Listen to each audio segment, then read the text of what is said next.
Imagine a world where technology isn't a barrier but a bridge. A world where the digital space opens doors for everyone, regardless of their abilities. Did you know that over 1 billion people globally live with some form of disability? For many, technology is not just about convenience, it's a vital tool for daily living. But how accessible is our digital world, truly? Welcome back to At Home in the Digital Age, the podcast where we dive into the heart of technology and its impact on our lives. I'm Lee Midlane, and today we're exploring a topic that's close to our hearts: customizing accessibility features on computers. Whether it's for vision, hearing, mobility, or cognitive needs, we're uncovering how simple adjustments can make a world of difference. So are you ready to learn how to make technology work for everyone? Let's get started. Let me tell you about Emily, a graphic designer with a passion for art and a zest for life. Emily has Stargardt disease, a condition that leads to progressive vision loss. For years, she thrived in her career creating stunning visuals, but as her vision deteriorated, so did her ability to work with the precision her profession demanded. The screen became a blur, colours merged, and fine details were lost in a haze. Emily faced a heart-wrenching reality, the possibility of giving up her career and one of her greatest joys. But then Emily discovered the power of accessibility features on her computer. It started with simple adjustments, increasing text size and contrast.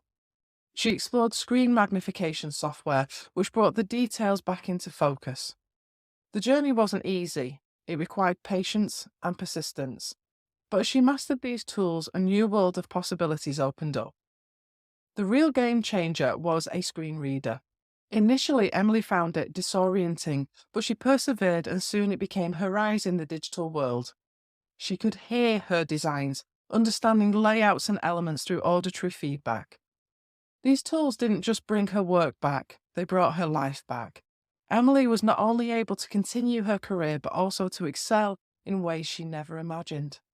Her story is a testament to the transformative power of technology when tailored to individual needs. It's about not just adapting to the world, but adapting the world to us. Emily's journey reminds us that with the right tools, barriers can be turned into bridges. Now, let's deep dive into the world of accessibility settings. Whether you're adjusting a device for yourself or helping someone else, understanding these features can open up a new realm of possibilities. Let's start our journey with vision. Picture this. You're navigating a digital world, but the screen in front of you isn't clear. It's a common scenario for those with visual impairments, but guess what? A few simple adjustments can make a world of difference. Imagine a tool that brings the digital world closer to you. That's what screen magnifiers do. With just a few clicks in the accessibility settings, you can activate this feature. It's like having a digital magnifying glass that zooms in and out, bringing text and images into sharp focus, tailored just for your eyes. Now let's talk about comfort. Adjusting contrast and text size isn't just about clarity. It's about reducing the strain on your eyes. Dive into the accessibility menu and you'll find options to make text stand out with high contrast modes. And if you're squinting, remember making text bigger is just a few clicks away. But what if your computer could talk to you? Enter screen readers. These aren't just tools, they're your narrators in the digital world. Yes, customizing them might feel like a puzzle at first, but once you find the voice and speed that match your listening style, it's a game changer. The key? Keep practicing, and soon it'll feel like second nature.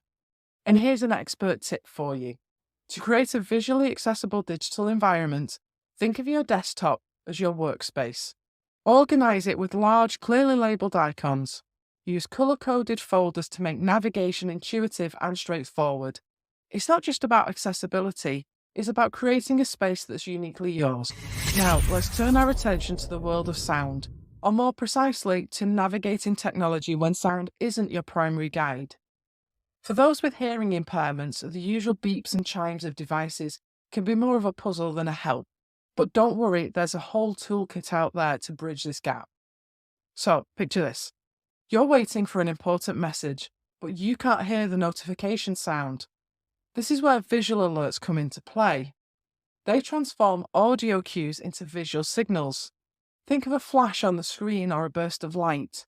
It's like having a visual assistant keeping you in the loop without missing a beat. And when it comes to enjoying videos, closed captions are your best friend. They ensure that you're not just watching but also understanding every word and nuance. It's not just about following the dialogue, it's about being fully immersed in the experience. But what about adjusting the world of sound to your liking? That's where volume adjustments and sound balancing come in. These tools allow you to tailor the audio output of your devices, making them harmonious with your hearing aids. It's like having a personalised sound engineer, ensuring that every note and word is clear and balanced just for you. And here's a little integration tip. In this connected world, many modern hearing aids can sync directly with your computer or smartphone. It's like weaving a seamless audio tapestry, blending the sounds of your digital life with the world around you. Navigating the digital realm isn't just about what you can see or hear, it's also about how you interact. For those facing mobility challenges, the standard keyboard and mouse setup might feel like a hurdle, but the beauty of technology is its adaptability, its ability to morph to fit your needs. Let's start with the basics. Keyboard and mouse customization. Imagine reshaping these everyday tools to fit your unique movement patterns. Keyboard shortcuts can be your digital shortcuts, reducing the strain of repetitive motions. And the mouse, it's not just a clicker. Adjust its speed, sensitivity, and button layout, and it becomes an extension of your hand, moving at your pace in your way. But the horizon of possibilities stretches even further with alternative input devices. Picture controlling your computer just with your eyes. Eye tracking technology makes this a reality, turning your gaze into a cursor. And for those who find traditional methods challenging, sip and puff systems offer a breath of innovation, literally. By sipping or puffing into a tube, you can navigate, select, and type. Here's a mobility tip for you. Don't settle for the first method you try. Our interactions with technology are as personal as our handwriting. Experiment with different input methods. Mix and match until you find that perfect setup that feels less like using a machine and more like an extension of yourself. In our journey through the landscape of accessibility, we arrive at a crucial aspect often overlooked: cognitive accessibility. For those navigating cognitive challenges, the digital world can sometimes feel like a maze, with its complex interfaces and endless streams of information. But there's a way to turn this maze into a clear, navigable path. Imagine a computer interface as a serene, uncluttered space. Simplifying user interfaces is like decluttering your digital room. Use clean layouts that breathe simplicity. Minimize those on-screen distractions that can be so overwhelming. Think of your files and applications as books on a shelf. Organize them neatly, making each one easy to find. This isn't just about tidiness. It's about creating a digital environment where your mind can navigate freely and focus better. Now, let's talk about the power of routine and familiarity. Our brains find comfort in predictability. Keeping items consistently placed and displayed on your computer can be a soothing balm, reducing the cognitive load. It's like having a well-known map in your hands, where every landmark is exactly where you expect it to be. And here's a cognitive tip. As you journey with technology, your comfort and skills will evolve. Regularly take time to review and adjust your settings. It's like tailoring your digital clothes. As you grow, they should grow with you, always fitting just right. I want to leave you with a nudge to not just listen, but to act and make a difference in your digital life or someone else's. First, I encourage you, yes you, to dive into your computer's accessibility settings. Explore them, play with them, customize them. Whether it's for vision, hearing, mobility, or cognitive needs, these settings are there to transform your experience. Remember, technology is a tool, and like any tool, its real power lies in how you use it. But don't stop there. Share your story, your discoveries, your challenges, and your triumphs. Head over to our website at bridgeworkstraining.com/podcast and join the conversation. Let's create a vibrant community dialogue. Your insights could be the guiding light for someone else on a similar path. So take that step, make those changes, and share your journey. Together, let's make technology a gateway, not a barrier. Let's take a moment to reflect on what we've explored together. Customizing accessibility features on our computers isn't just about tweaking settings, it's about opening doors to new possibilities. It's about creating a digital space where everyone, regardless of their abilities, can navigate, explore, and connect.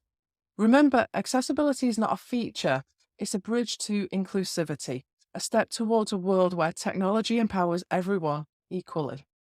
In this digital age where technology is intertwined with every aspect of our lives, inclusivity is not just a nice to have, it's essential. It's about recognizing that every user is unique and deserves an experience tailored to their needs. As we continue to break down barriers and build these digital bridges, we're not just enhancing accessibility, we're fostering a community where everyone belongs. Thank you, friends, for joining me on this enlightening journey. Your engagement and curiosity make this conversation richer and more meaningful.